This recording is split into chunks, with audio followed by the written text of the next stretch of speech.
Greetings, my lovable weirdos, and welcome back to my channel. It's been a while. And I know I look a little bit crazy, but that's because we're gonna do a get ready with me video today. It's gonna be a bit of a vlog. I'm just gonna chat with you while I get ready to film my next video and just give you an update on where I've been all this time and yeah, where the channel's gonna go from here. The aim is to do a 1940s inspired look today, but make it Halloween. So we'll see what we can do. And that's why my hair is in rag curls, because we're gonna have that, you know, kind of messy, curly 1940s look, but kind of sleek on the top here. So I'm gonna put the link to the YouTube video, YouTube tutorial that I followed for these rag curls down in the description box below if you're curious as to how I went about doing this, or if you want to do it yourself. I've already washed my face and toned it, and I'm gonna go in with this serum. It's called the White Truffle First Spray Serum from the Alba Piedmont. I don't know where that's from. If you're curious as to where to go and buy this, I have no idea, because it was a gift from a traveling circus couple that I worked with. I do artist liaison work outside of my other work that I do. I don't know if I've ever mentioned this on this channel, but when I'm not doing YouTube, I am a performer and an actress and a stunt performer, and sometimes I also work with the Esplanade, which is a huge theater here in Singapore, not-for-profit theater, and they invite artists from all over the world, sometimes do free shows, sometimes do ticketed shows. So this traveling circus couple was doing one of the free shows for their for the Esplanade's Flipside Festival, and I was assigned as their artist liaison officer, which is basically just someone who brings them around the theater, because it is actually very, very confusing backstage. And I also do stuff like make sure they arrive from their hotel to the theater in time. I help them with like getting from the airport to the hotel, things like that, like simple things like that. I'm not involved with production or any of the actual performance itself. But yeah, the couple were really sweet, and before they left, they gave myself and the other producers, not that I was a producer, I was not a producer, but the producers for that festival, bottles of these serums as a thank you. Next I'm gonna go in with a bit of the Tatcha water cream as my moisturizer. And I know what you're thinking. If you're familiar with this brand, sorry, that's my cat Saka meowing in the background if you can hear him. He's had his late night meal and he loves singing the song of his people after eating. So yeah, that's him being himself. Yeah, if you're familiar with Tatcha and you're familiar with their water cream, you're like, oh, that's a really expensive moisturizer. And it is. But I find that it works really well for my face, because I've tried the dupes. I've tried the Neutrogena Hydro Boost water gel, and it's nice. Definitely great if you're on a budget, but I don't feel it's as moisturizing as the Tatcha water cream. My skin feels like it absorbs it better. Like there's a weird consistency with the Neutrogena water gel when I apply it to my face that I'm not a fan of. But yeah, if you're on a budget, Neutrogena water gel also is a good dupe for the Tatcha water cream. And there's a reason why, like, I'm willing to splurge on this now, and I'm gonna get into that. Primer next, as I explain where I've been for the past year or so. I think the last video I posted was the Star Wars May the 4th Darth Maul look, right? And around that time, what was happening was I was actually also planning to do like a really elaborate mermaid look that year. Like I had sculpted, I don't even know how many prosthetic pieces for this particular mermaid look. lots and lots of scales. And not just simple scales, but I was like, oh, I'm just gonna make these like really elaborate fancy scales. I think I had like, it was gonna be like for the first time, I guess for the first time, like a half body look. When I do my SFX and my illusion makeups, I usually just focus on my face. If I do like a half body photo, it's not, I don't really do prosthetics on my body. But I was like, oh, I'm gonna do this half body look and then maybe like Photoshop a tail on kind of thing, you know, elaborate. And as I was working on these prosthetics, I started like breaking out in hives, like really, really bad hives. I'm not gonna put footage or pictures of what the hives look like on here because they're gross. But I did have video of a really bad breakout. Actually, that wasn't even the worst breakout I had, because I wanted to show the doctor when I went to try to figure out what was going on. Yeah, I was breaking out in hives everywhere. Like, it started first with my legs, and then as it got worse, it like worked its way up my body until it reached my neck. And then sometimes on really, really bad days, I would break out in hives kind of like the sides of my face, and my eyes would get really, really swollen, like both my eyes, and would like kind of so shut I couldn't really see.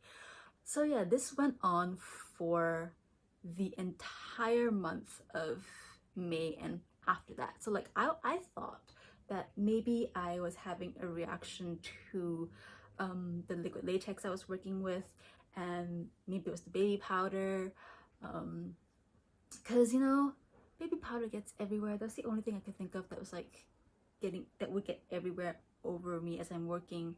And I was working with a new brand of liquid latex, because I think the brand that I usually bought from Amazon was no longer selling at that price, or I couldn't find it. I can't remember what it was, but I was working with a new brand of liquid latex. I thought maybe I'm reacting to this liquid latex specifically, even though I've never had a reaction before.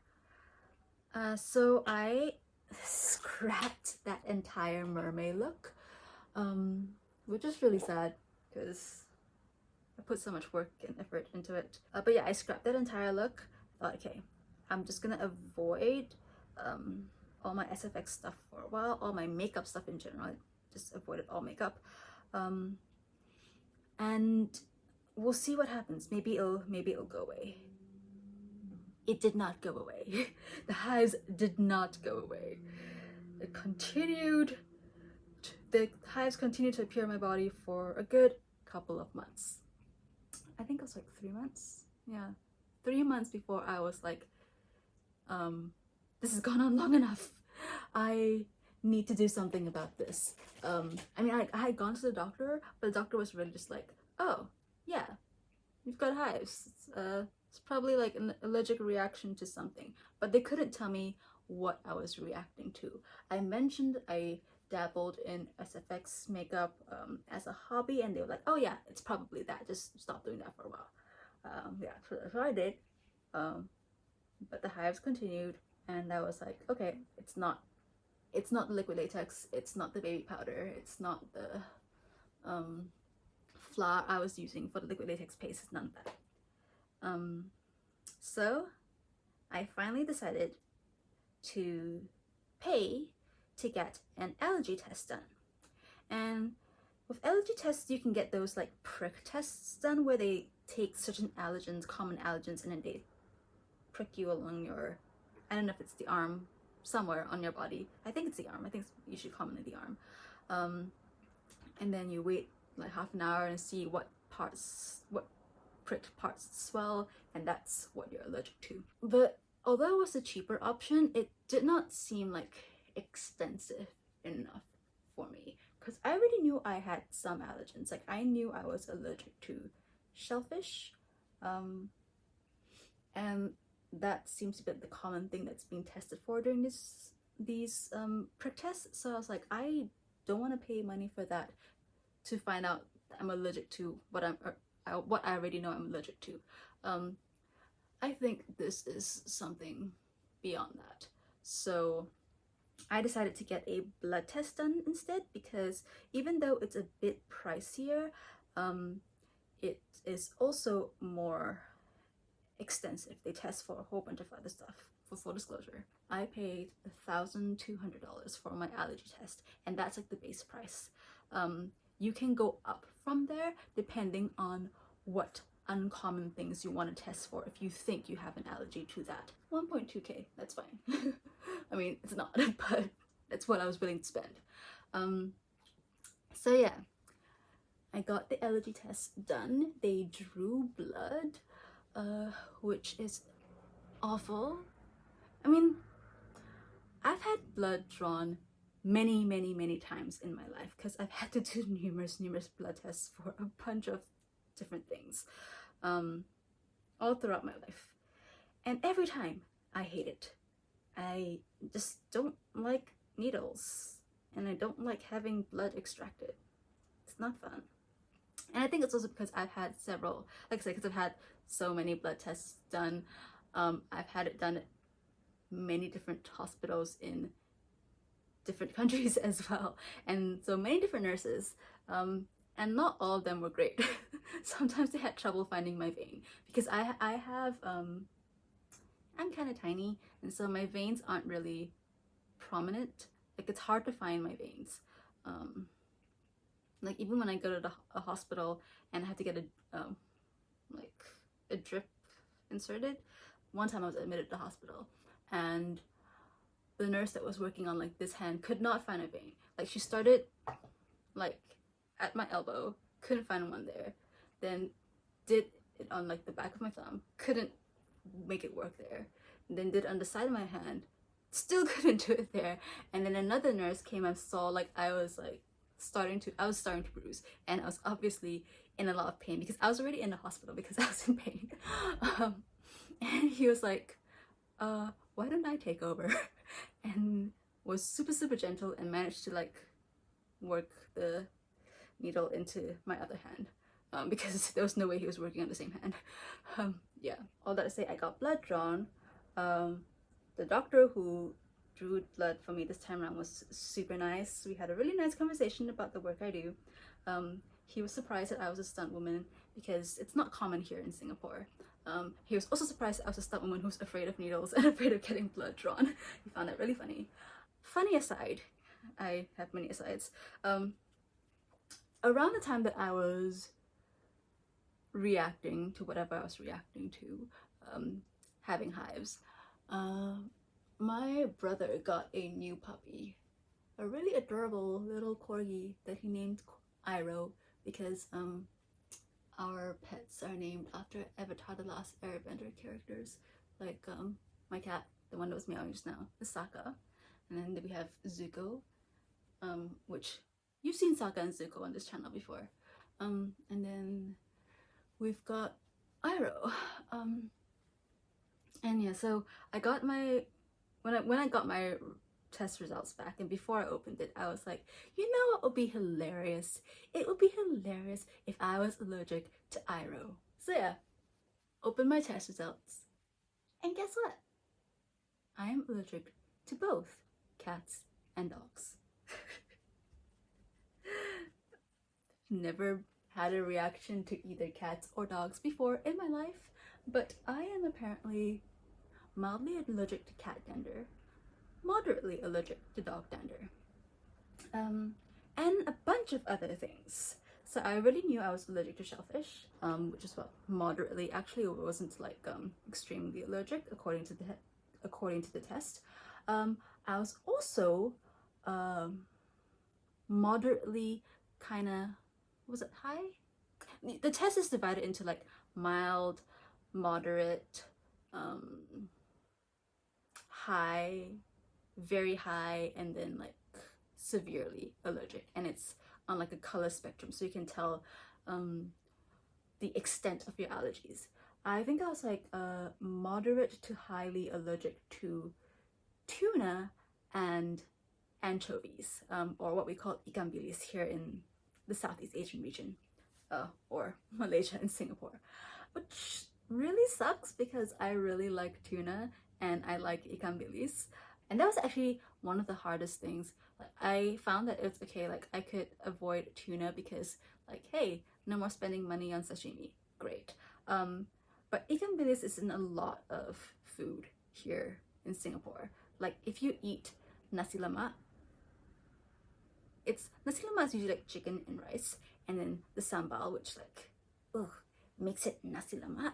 Like it's already sad. I already can't eat sambal unless like I'm like, oh, I really just don't care. I'm gonna eat a bit of it and then deal with my allergies later, because sambal has shrimp, which I'm allergic to. Sometimes I'm like, I'm just gonna eat it anyway and I regret it later. But nasi lemak also has ikan bilis as like a side. So like to not have ikan bilis and sambal in nasi lemak, it's like, this is the description I thought of. It's like having pizza but without the sauce, like the tomato-based sauce or whatever base sauce you use, and without cheese. Like, it's still edible, but it's like, not great, you know?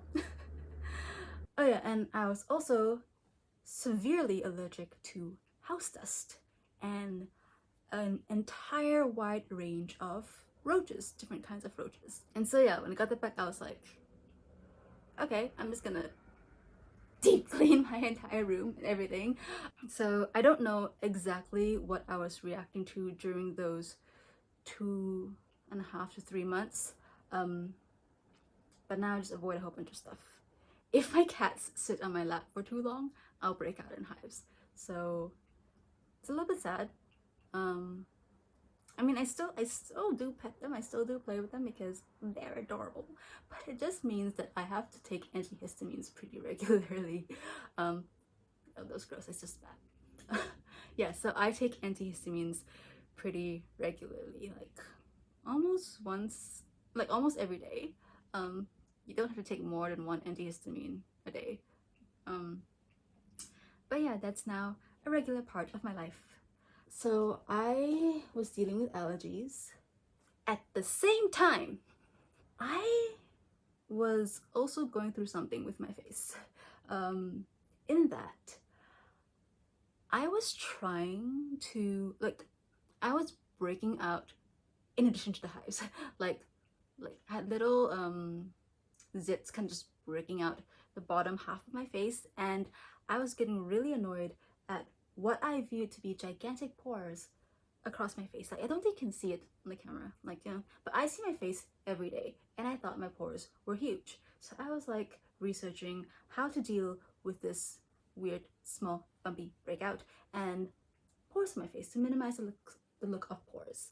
I decided I was gonna try a retinol and a vitamin C serum. And so I found a brand, an Australian brand, that was stocked in my local like beauty store, that wasn't too expensive, that had decent reviews. And I thought, okay, seems like a good price, not exorbitantly expensive. I don't want to spend like $50 on like a retinol and vitamin C, so I'm gonna try this. Like, the reviews are decent, we'll see how it goes. My skin did not like the retinol or the vitamin C. I broke out even more and ended up damaging my skin barrier. Like, I didn't even know I had damaged my skin barrier, like, until I went to a dermatologist and got my face looked at, and just like, oh yep, you've damaged your skin barrier. I was like, oh, okay. And yeah, so my skin was not having a good time. And I was also breaking out more in cystic acne. I had got cystic acne like around my chin, and I've always had that. It's always been where I break out more. And if you don't know what cystic acne is, it's like, it forms like a lump under your skin, and it's really, really painful, and it takes a really long time for it to go away. Like, for me, I think it was taking like anywhere between 2 to 3 weeks, and I'll always have it sometime around my period. So that meant like I have maybe 1 week of where my skin is kind of decent. It's like not great because it's still scarring from the cystic acne, and then it'd come back again. And I'm like, God, what is life? What is my skin? Why is it doing this? So yeah, had ended up damaging my skin barrier, was breaking out all over my face, had cystic acne, a really bad flare-up of cystic acne around my chin, and at the same time was dealing with the hives. So that's why I didn't want to put any makeup on my face. Like I just like decided to just take a clean break from creating any content for this channel and for just putting makeup on my face in general, because I didn't want to make it worse. And then once I took the break, and even once I figured everything out, it was really hard to get back into it because I got busy with other stuff. And yeah, but I'm jumping ahead of myself. So I went to a dermatologist.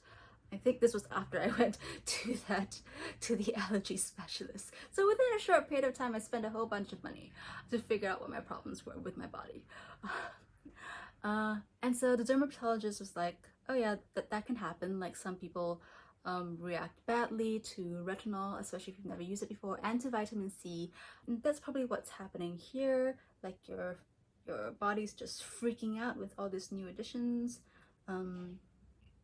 And the cystic acne is just like, it's hormonal, it's flare-up, it's just, you know, in your DNA. Not much you can do about that. So she prescribed me a specific face wash that I can use to help with the smaller acne, and basically was like, pare everything down. You don't need to do a whole bunch of elaborate stuff on your face. And if you want to like deal with the cystic acne, what we can do, she gave me a whole bunch of like options, which included like injections and going on the pill, and then going on some other sort of medication, and getting the acne, the cysts, like blasted with laser. So I was like, oh wow, that's intense. But she was saying that the laser would probably be a longer term solution than the injections. And if I went on the pill, like again, my body would go through all these hormonal changes. So like the first couple months or so, I would probably not be having a good time. And my skin will also not be that great immediately. Like it'll take a while to figure out exactly, like I'm not sure if it's dosage or like which brand, I don't know what it was, but it'll take a while basically, she said. So I was like, oh, what? I don't want to go through that. And so I did injections first. It was alright, but acne was coming back, the cystic acne was coming back. The rest of my skin was doing better once I pared everything down to just like face wash, toner, moisturizer. And that's where this came in. Like she did prescribe me like a really gentle moisturizer, but I felt like it wasn't enough for my skin. Like it didn't feel like enough for my skin. Like it didn't feel as hydrating. Like my skin felt super dry. And she said that could happen like with the, oh, she also prescribed me different, which is this cream to put on the acne. She was saying that can happen with the different. So I was like, you know what, I'm gonna go for a slightly more intense moisturizer. My skin routine became just face wash, toner, moisturizer for the longest time. Nothing else. No serums. Oh, and sunscreen during the day. Nothing else. No serums, no nothing. But then I was still having the cystic acne. So I went back and I was like, let's try the laser. It was technically more expensive than going on the pill or other medications. But if I went on the pill or the other medication, that would have been long term. So in the long run, that would have been more expensive. So I think the laser was like, one session was $500. And that was scary, man. Like you can smell your skin. Like I think the skin, your flesh, and you can smell burning when they like zap you with the laser. Yeah, so got my face zapped, and that dealt with the cystic acne. Like I was surprised that because it was always so, like it wasn't an extremely bad case of cystic acne, but it was a persistent case of cystic acne. There'd be like 1 or 2 cysts on my chin every month. one session with the laser helped a lot with that.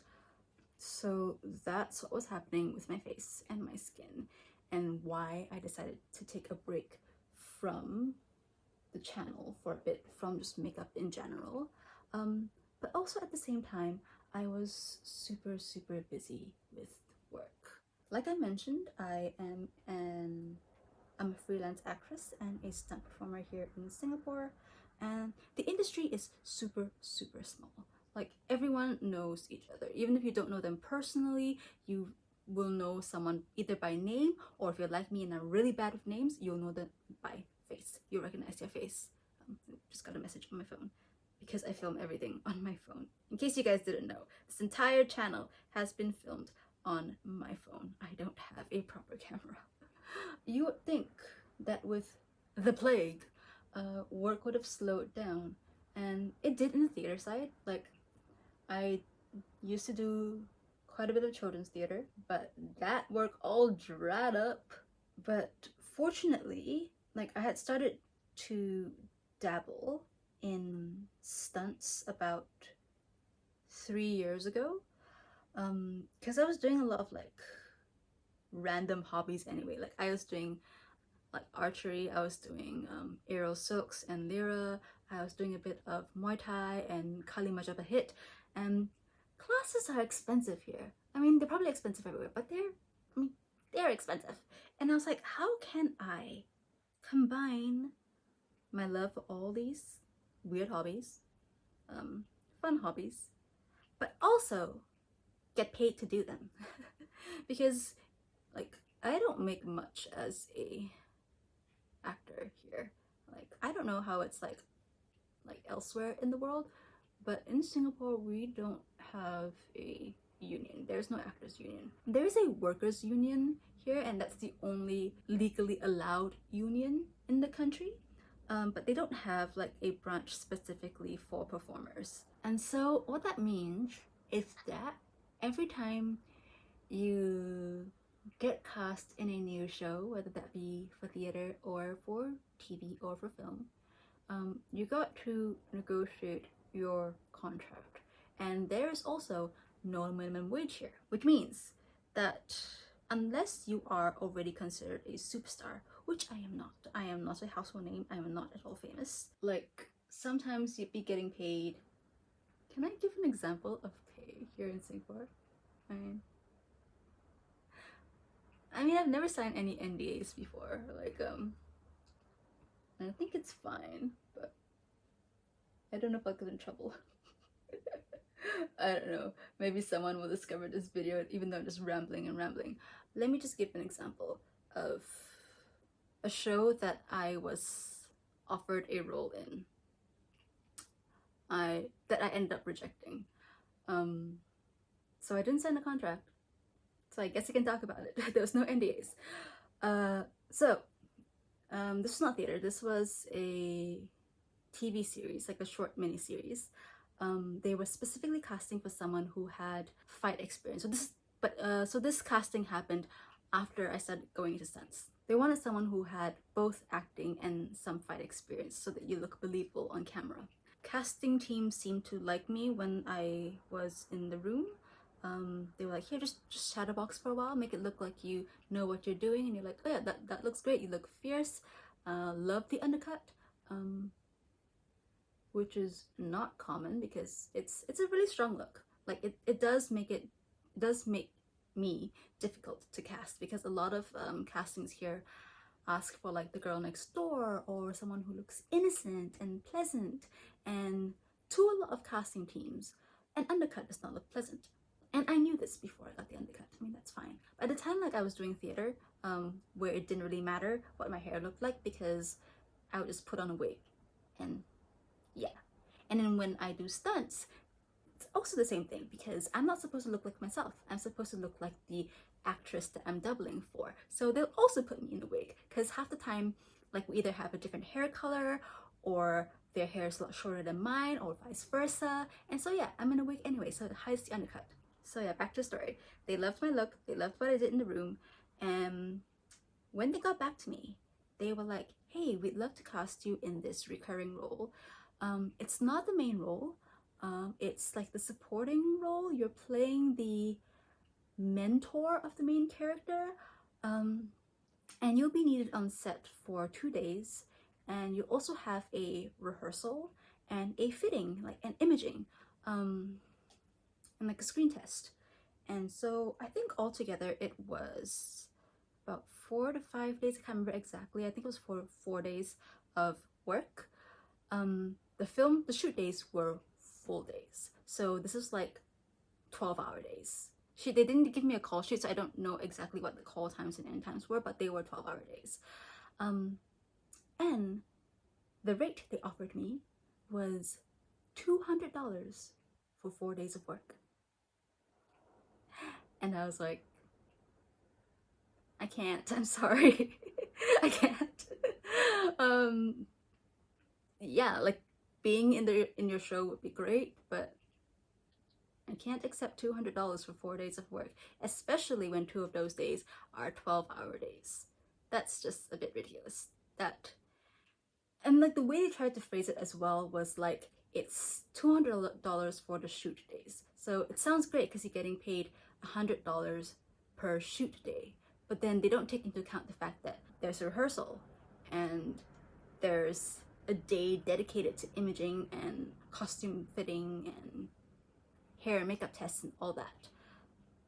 That's 2 additional days of work on top of the shoot days. It's 4 days of work. $200, that breaks down to $50 a day. No. So yeah, that's what we deal with sometimes here, because we have no union and there's no minimum wage. Are all production companies like this? No. There's some really good ones. There are some which have like really good funding, and you tell them, hey, I need this much to make this stunt work or to make this scene work, and this is why. And they're like, yeah, sure. That has only ever happened once in my entire professional career. And when it happened, I was like, whoa, should I ask for more? Usually what happens is I'm like, this is my base rate. And I think it's a reasonable rate because it's like the average of what I've been paid for work I've actually been hired to do. And most of the time, they're like, oh yeah, that's kind of a lot. Can we negotiate down and meet in the middle? And then, not majority, but a good amount of time, the middle is like a third of what I originally quoted. So that's what life as a actress, as a working actress and stunt performer is like here in Singapore. Well, I can't say that's what life as a stunt performer here is in Singapore, because that is a bit different. If you were to get into, this is going off on a tangent now, it has nothing to do with why I was gone from my channel for so long. This is off a tangent of if you're looking to become a stunt person. And I'm gonna say this is universal advice, even though I've only been like, I wouldn't say I am a very experienced stunt person. I still call myself a stunt woman in training. I've only had 3 years of work experience, and the amount of training is also like about 3 years, maybe like 4 actually, if you think about it. And that includes the training professionally with the team, as well as the hobbies I was doing outside of that. So if you look at it that way, it's not a lot of experience. I'm not a very experienced stunt person. Would never say I am. But I think this advice is kind of across the board, whether you want to get into the stunt industry here in Singapore, in Asia, in the States, anywhere across the world. It's good to find a reputable stunt team or stunt coordinator to train with, and have that coordinator take you under their wing, because they should know, if they're a reputable stunt coordinator, they should know the industry. They should know who to avoid. So a stunt coordinator should protect you. And if you get work through your stunt coordinator, you don't have to negotiate contract details and rates and insurance yourself. Usually they deal with all of that for you. So it makes it a lot easier, especially if you're new to the entire entertainment industry in general and you don't know what things are like loading rates, insurance is important, what a day rate is, or half day rate, or like any rate is, like it's hard, like in Singapore, like I said, because we have no minimum wage, it's hard to find out what a decent rate is. Like, what is the common numerical value that people put on the worth of their work? Because people don't like discussing it as well, which, fair enough. Even though I've blurted out numbers all throughout this video, I really don't like discussing that either. So like, fair, I get it. So the industry can be tricky to navigate. So it's good to like find a coordinator who will take you under their wing, especially if you want to do stunts, because like I said, insurance is important. A reputable stunt coordinator should negotiate and navigate all that for you. So in the event that you do get injured on set or in a rehearsal room or anywhere else while you're working, because even when you're in rehearsal, even when you're doing things like pre-visualization and the cameras are not rolling, you should be covered by insurance. Doesn't matter, you're at work, you should be covered by insurance. Not only as a stunt performer, but as an actor, as a performer in general. Your body is your tool that you use to make money. You're selling yourself. And if you're hurt, that means that's gonna affect your income. That's gonna affect your livelihood, which is awful. You gotta take care of yourself. I have waffled on for I don't even know how long, and I only have a base on. And I've just realized I wanted to put contacts in today, to put my scleras in, because I miss having scleras in my eyes. Like I really love wearing scleras. I don't know why. I love the look of scleras on my face, in my eyes. I think I look amazing with them. Maybe because I like to look creepy, I don't know. Yeah, so even though scleras are not very 1940s, like I said, we're doing 1940s with a Halloween twist, so I'm gonna throw on some scleras. Scleras in my eyes. All right, I've completely gone on a tangent with this video. What am I going to do now with the channel? Don't fall. Okay, like I mentioned like earlier in the video, after dealing with the allergies and the breakouts on my face, like, and then taking a complete break from the channel and just putting any makeup on my face in general, it became like really hard to get back into doing YouTube. Like, I do think it's a bit of a skill. It's like a muscle, you gotta exercise it all the time. And yeah, it's just like super hard to get back into it, and I was busy because like I mentioned, although the theater scene had completely died, like, because everything had to shut down, like you couldn't do live theater anymore. Like, people were really creative, like going online instead of doing like online shows. But I was really fortunate that like I was already like had one foot in the stunt industry here. It was fortunate because the film and TV industry here recovered a lot quicker. Once the first circuit breaker ended and that was lifted, like pretty much you could go back on set again. Of course, there were like safe distancing rules in place, safe distancing measures, you had to get tested all the time, but we could at least work. That was fine. So I was fortunate. But yeah, like that kept me really busy because we had a lot of shows to do, and some would run for like a month, some would run for 3 months, and then some would run for 6 months. I don't know if anyone else out there watching this channel works in the film and TV industry or has ever been on a set, but sometimes you're working like I said, 12-hour days. Like for us especially, during this time period, like the stunt team, we were doing a lot of overnight shoots just because of the particular show we're doing. Like, it was kind of grungy and like had a criminal underground kind of like feel to it. So a lot of shoots were taking place at night.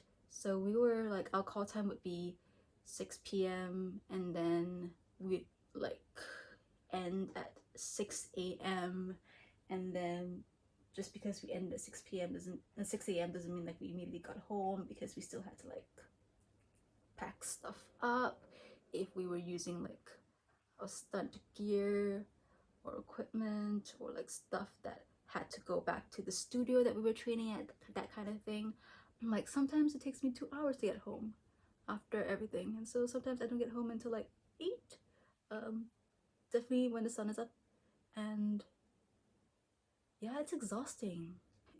It's exhausting, and I couldn't like even entertain the idea of filming more content for this channel. Like, I'll be like, oh, that's a cool idea, I would like to do that look, and then can't. I was just too tired. Just because your call time is at 6 p.m. doesn't mean you have the rest of the morning and the afternoon free. Sometimes you might have a rehearsal, you might have pre-visualization, especially if you're doing a stunt-heavy scene. So like, sometimes I end up only sleeping 4 hours a day. Sometimes less. But like I think I've mentioned before that I do struggle from mild insomnia, so it does take me a while to get to sleep as well, even though I'm exhausted. I have to be like really worn out to just conk out. I think I said I was gonna like move on to what's next for this channel, and somehow have not. I've mentioned this in my previous videos, but especially the corpse husband video, that it takes me a really long time to put all those transformation Thursdays and Tinker Tuesdays together. Like, it just takes me, like, one look isn't complete in just a couple hours. Like, an SFX look might take me anywhere between 4 to 6 to maybe 8 hours to apply, but all the prep work and the planning beforehand like takes a couple days, and depending on like what props I have to craft or fabricate, or what prosthetics I need to make beforehand, that just extends the process. So yeah, it's just not sustainable. So moving forward, what the plan is now is that I mean, I still love doing that kind of makeup. I still love doing SFX stuff and doing illusion makeups, but I think it's definitely going to be less often, and unless it's like a really extensive process kind of look, then I think maybe I'll do a video for that. But otherwise, all that's gonna go on my Instagram account from now on, which is at TillyCXZ if you're not already following me there. So it'll be more like just really quick reels, no voiceovers, just the music, stuff like that. It's not gonna be as consistent uploads for the makeup stuff. Instead, what this channel is gonna pivot to is a little bit like the Bailey Sarian, Danielle Kirsty kind of direction. I was watching a lot of true crime stuff during the circuit breaker because I was just like emotionally not ready to invest in new TV series or to watch a new movie, because I'm the kind of person who has to be emotionally ready for that. And most of the time I'm so emotionally drained and tired that I just can't start something new, so I'd watch something that I've already seen like 1,000 times. But yeah, during the circuit breaker I was watching a lot of YouTube videos because it's a lot shorter. I don't have to follow a channel consistently because everything is wrapped up in one video, which could be anywhere between half an hour to an hour, and so that doesn't take a lot of brain power or emotional investment. So I was like just binging a lot of YouTube stuff because it was like, yeah, I'm not that emotionally invested in this, it's fine. Which is awful to say, especially when I just said that I'm watching true crime videos, right? But yeah, I do think that like we are slightly desensitized to it, and I know I am slightly desensitized to it, which is awful to say. So in a way, I'm actually going back to how this channel originally started, because if any of you out there watched my very first videos I uploaded on this channel back when it was called 4 Things with Tilly, I basically just talked about a whole bunch of random stuff that interested me. Like, I tried to balance Saga on my head. Like, I tried to... What did I try to do? I tried to whip a bottle off a stool with my whip. I talked about my anxiety. I talked about comic books that interested me and that were made into TV series that I enjoyed watching. Yeah, so it's kind of going back to how this channel originally started, with just sitting here in front of the camera and talking to you guys. But I don't want to do true crime because I do think that there's a lot of true crime content already out there that I don't need to add to, and it feels weird to me to start a true crime series. Like, it feels unnecessary to me. And also because, actually mainly because, I think with true crime you have to be really, really careful and sensitive, especially if it's recent true crime. Because sometimes I do watch a video and I'm like, ooh, like that was like fairly recent. Should we be talking about that now? Like that I don't know if that's sensitive or respectful for the families who've just lost a loved one and are still grieving and trying to come to terms with what's happened to them. And so that's kind of my main reason. Like, I personally just don't feel comfortable with that, because I don't know how to handle that. Like, I don't know. There are some true crime content creators who are very sensitive about that and handle that with grace that I wish I could handle that with. So I'm just not gonna do true crime. Just it's not for me. I enjoy watching it, I enjoy listening to it, but I don't particularly think I'll enjoy researching or talking about it. Instead, what I do enjoy, which I think is fairly obvious if you've been a subscriber of this channel for a while, is I enjoy the weird and creepy, and I enjoy Halloween, and I enjoy horror movies. So that's kind of the direction I want to take this channel towards. It's kind of going back a bit to how it originally started. I'm just gonna be sitting here and talking to the camera about the weird, supernatural, and apparently true stories that have gone on to influence pop culture, that have gone on to influence a lot of really famous horror movies and some not so famous horror movies, because I think that there are shows out there that are not mainstream because they're not from Hollywood or from the West, or not like a big cult Japanese horror film kind of thing. Yeah, and so that's the content I'm going to be creating from now on. Still kind of dabbling in the makeup part a little bit, as you can see, but that's not going to be the main focus. I'm not going to sit here and talk about something while doing my makeup, because as you can see through this bit of a fail of a get ready with me video, I am not very good at multitasking. I've practically done nothing in all this time, if you think about it. So if you're interested to see how future looks for this series get created, you can just check out Instagram. So I ended up putting liner and lashes on because I knew I couldn't do either of those things and talk at the same time. You're probably thinking, Tilly, what's to prevent you from burning out again or getting busy again and just disappearing for ages again? And the answer to that is nothing. I don't have an answer to that. I can't promise you that I will not disappear. The only thing I can do is have a contingency plan in place. So let's talk about that. So the plan is to record as much as possible ahead of time. And the upload schedule is probably only gonna be one video a month. Maybe two if I have like a lot of stuff done. But most likely it'll be one video a month. Except for October, where the plan is to have 3 to 4 videos uploaded to celebrate Halloween, and I guess to celebrate the new series. And I've been thinking about this series for a long time now, actually, which was about like a year and a half ago. And I actually got started like researching stuff. I thought, you know what? A great first episode would be to do The Exorcist. Because when you think about horror movies and pop culture, you think The Exorcist. Like, that's the iconic horror movie. And did you know that it's based on a true story? The Exorcist is actually the movie, the story that inspired me to go in this direction for the series. And I was like, yeah, that would be a great first episode. Like, what could go wrong?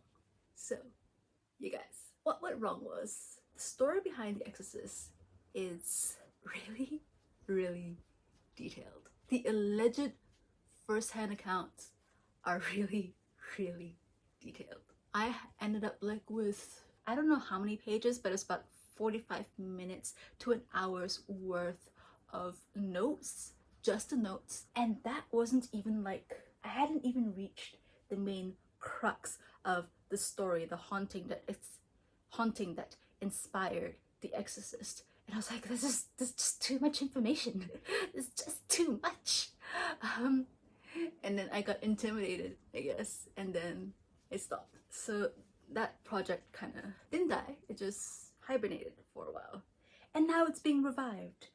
And I am not gonna start with The Exorcist. I'm gonna start with something that probably most of you, unless you're local Singaporean, will have never heard of before. I'm gonna start with a local haunting. And now that I've said that, I'm pretty sure all the Singaporeans out there know what I'm gonna do. But if you don't, you'll find out tomorrow. Yeah, because I'm gonna upload the first episode tomorrow, and then hopefully 3 to 4 episodes after that, with the last one of this batch on Halloween, and then I'll probably take a 2 or 3 week break, and then the 1 episode for November, and then 1 episode December, 1 episode January, and so forth. Yeah, so red lips for 1940s inspired look, and I don't know if you can tell, but I kind of smudged the edges as well, so it's not like a crisp red lip, because I kind of like that look better, and I think it fits a bit of more spooky theme, I guess. So yeah, I can't really think of anything else I need to say. Any other updates? I think I've told you guys everything, so I'm just gonna go ahead and take out all these rag rolls from my hair, comb out the curls, and that should be this look done. So yeah, this is the look. I think I did the rag rolls a little bit too tight. These curls are way fluffier than I was expecting them to be. I may do my hands black because I like doing that to my hands, but for now, this is it for this get ready with me video, which I think was a bit of a fail. But yeah, that's where I was, and now you know the direction that this channel is gonna head towards, and I hope you guys stick around for that. If that's not what you're into, that's totally fine. I will not be offended if you guys decide to unsubscribe. It's fine. So until tomorrow, stay hydrated, remember to get some sleep, and don't forget to keep on embracing your inner weirdo. Bye!